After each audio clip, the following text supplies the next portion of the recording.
Good morning. I wanted to give you guys an honest update on my Hyre car journey. The last video I made, you're welcome. The last video I made, I had almost $3,000 worth of repairs.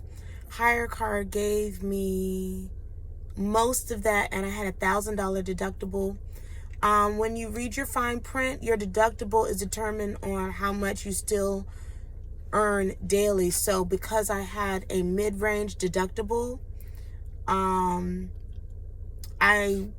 take-home daily was what was I telling y'all? $33.75. Had I had a lower deductible, it would have been, the daily take-home rate would have been less than that. So you have to take that into consideration when you're pricing your car.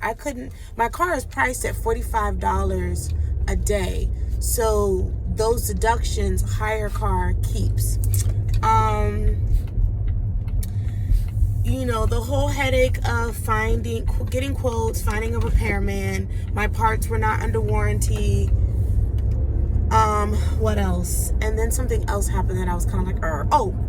So then, because I think of the age of the car, and because of the wear and tear, I have to get a lot of oil changes. So after I got the car repaired, I had to get a oil change from Jiffy Lube. That was with their discount. That was, Jiffy Lube has a lot of like online coupons and stuff like that. So that was $64 and some odd cents. Then I discovered I had a nail in the tires. So they were able to remove the nail, not Jiffy Lube. I had to go to a tire place.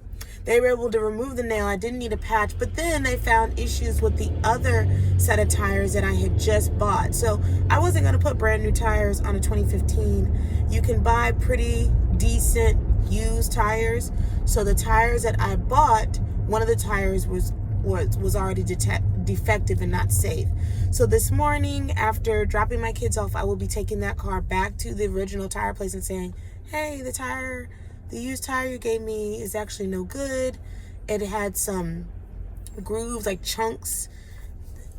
I don't know what the tire had been through, but there were like some chunks missing, and then there's a bubble on the outer rim. So I'm learning a lot about tire sizes and maintenance and answering all these car questions. And but I am thankful because as soon as I put it back on the app after all of this snow that we had, I did not want it out on the road with with all this snow and ice. But now that is behind us, TT, I got an instant request, and he already plans on extending it. He was just giving me a heads up, so I am excited about that. But long story short, or the short of the long, is as a woman dealing with all this car stuff, I really have a very thin bandwidth for this kind of stuff.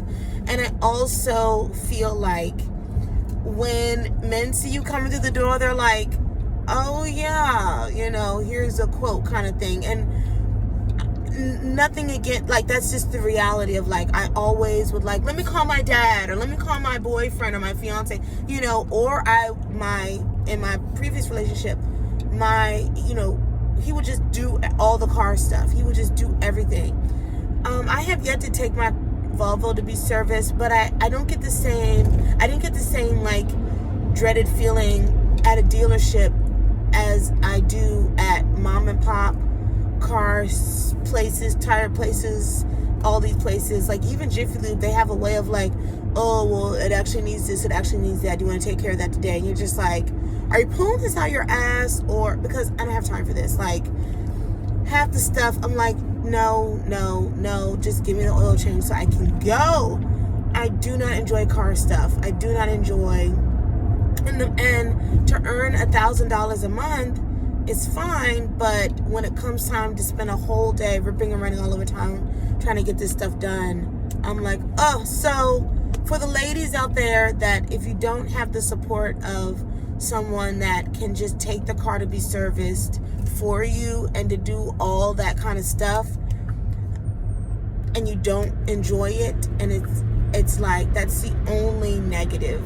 Because it also nickel and dimes you. I mean, again, I said this in previous videos, obviously have a reserve for this kind of stuff. It's not that I don't have it. I just, I'm like, kind of what is it now kind of thing. And I know I shouldn't have that attitude, because the way that you should think about money as energy, and on a spiritual level, is that what I spend comes back to me plus some. I spend this money with appreciation because I'm glad that I have it. I'm glad it's a tool. I'm glad that I can handle my business and get things done, and I shouldn't dread and be like it's always something and you know, blah blah blah blah, because your words have power, your words have energy. I hope my car isn't too loud, but these